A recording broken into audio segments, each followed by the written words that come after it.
Alright, Trickers and Truckers, time for the penultimate episode review of the day with Conspiracy. While the Enterprise is en route to Pacifica on a scientific mission, Captain Picard receives a highly confidential message from his old friend, Captain Walker Keel of the USS Horatio.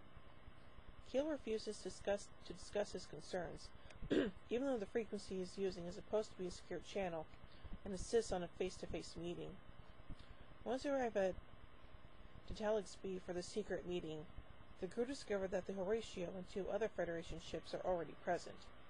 Picard beams alone to the surface and is met by Captain Keel and the other captains. Keel reports strange orders from Starfleet headquarters and what he implies are suspicious deaths of Starfleet officers, and expresses concern of a conspiracy. Dun dun dun! Picard refuses to accept this without proof, but Keel warns him to remain wary. When the captain returns to the Enterprise, he is challenged by Counselor Troy about keeping his contact with Keel secret. Picard is skeptical about the conspiracy, but says that he trusts his old friend completely. The Enterprise resumes its previous journey. Picard has Lieutenant Commander Data review all orders issued by Starfleet Command in the past 6 months. While the ship is on its way to Pacifica, a disturbance is detected in nearby space. Upon investigating this, the Enterprise discovers a massive debris that surely must be the shattered remains of the Horatio. Data completes the study and finds several strange orders from the senior levels of Starfleet. Picard affirms the senior staff of the conspiracy theory and orders the Enterprise to Earth. Good idea. As it approaches Earth, the Enterprise receives no response from Starfleet Command. Eventually, a transmission is received from a trio of Starfleet admirals: Savar, Aron, and Quinn, an old friend of Picard's who recently made an inspection of the Enterprise and coming of age. They are surprised by the Enterprise's presence and invite Captain Picard and Commander Riker to dinner. Quinn requests to beam aboard the Enterprise for a tour. Captain Picard recalls being warned by Quinn about some kind of threat to Starfleet when the admirals last aboard. Upon Quinn's arrival, Picard discusses matters with him, and Quinn seems strangely evasive. Picard comes to believe that he is an imposter or under some sort of alien influence. After warning Riker of his concerns and asking him to watch Quinn, the captain beams down to Starfleet headquarters to attend the dinner. On arrival, Picard is greeted by the two other admirals, who are accompanied by Quinn's assistant, Lieutenant Commander Remick. Meanwhile, Riker visits Quinn's quarters on the Enterprise and questions him about what he has in the small box he brought with him. Quinn tells Riker of a superior life form within the box. Riker attempts to leave, but Quinn throws Riker across the room. A security team arrives to subdue Quinn, who is able to withstand the great amount of phaser fire before he collapses. The ship's chief medical officer, Dr. Crusher, finds a small protrusion on the back of his neck. She discovers that a bug-like parasite has wrapped its tendrils around the stem of Quinn's brain and is controlling him. Uh-oh. Dr. Crusher warns Picard of this incident when he contacts the ship in private. He is advised that the infected person can only be stopped by phasers set to kill. The captain points out that he is unarmed. He then has no choice but to go into dinner with his 3 superiors. A bowl of living larvae is served at the meal, to Picard's disgust.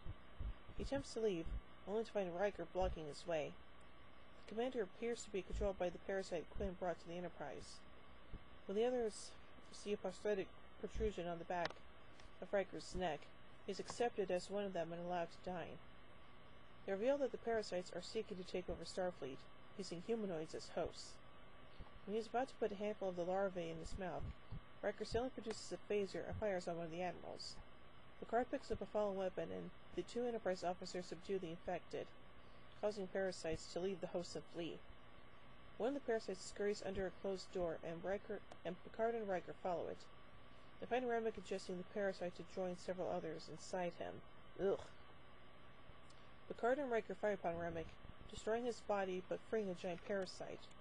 The 2 continue to fire until it is destroyed.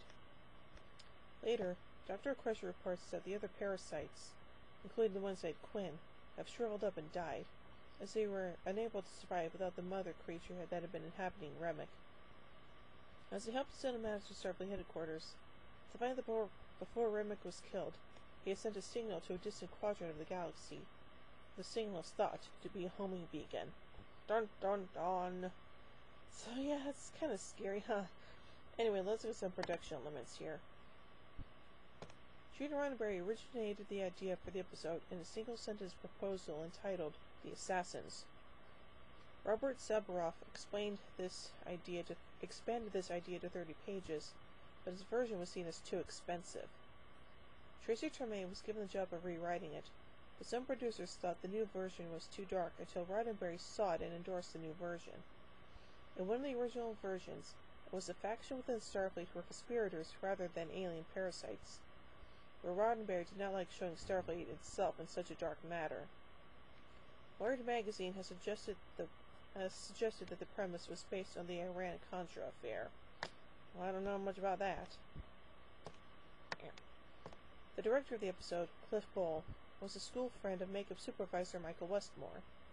The scene with Remick at the end of the episode was added in post-production, as it was originally scripted to have Riker and Picard come face-to-face with a full-size mother creature. The part where the parasite enters Remick's throat reportedly took many takes because the bulging effect was made by Westmore, blowing into air bladders under a false neck, and Bole kept trying to make Westmore hyperventilate from the exertion. The parasites themselves were created by makeup and effects laboratories from a design by Rick Sternbach. A mold of Paul Newman's face was filled with raw meat and then blown up to create the effect used when Picard and Riker fire on Remick. But both Rick Berman and Peter Lordston were concerned that it was too graphic. Dan Curry invited his 6-year-old son to watch the episode in order to show how children react to it. The boy reportedly liked it so much that he suggested the creation of a Remick figure whose head would blow up by pressing a button. This resulted in Berman deciding to air the episode uncut with the full sequence included. Yeah, I wonder how many kids liked that. Several props and effects seen in the episode were reproduced from the Star Trek movies, including the Earth shots, shots of Earth and Space Dock 1, and the painting used at Starfleet Command. Doors to the room where dinner is served were later reused from season 2 onwards on the set for 10 Forward. The episode also features 2 first appearances. The Ambassador-class starship was mentioned for the first time, though Horatio was a member of this class, as was the Enterprise C, and also marked the first time that a Bolian had been seen on Star Trek, the species having been named after the episode's director. Although the parasites never appeared again on screen in any Star Trek series, they reappear in the Deep Space Nine relaunch novels, where they are revealed to be mutated Trill symbiotes. Oh, lovely! So overall, this is a pretty enjoyable episode, and I like that it's a follow-up to the whole thing that was talked about in Coming of Age. So overall, I give Conspiracy 4 warp cores out of 5. Well, join me soon as we not only do the final episode review of the day, but also the final episode of Season 1 with the Neutral Zone. Ooh, that should be fun. So, until then, live long and prosper, everybody.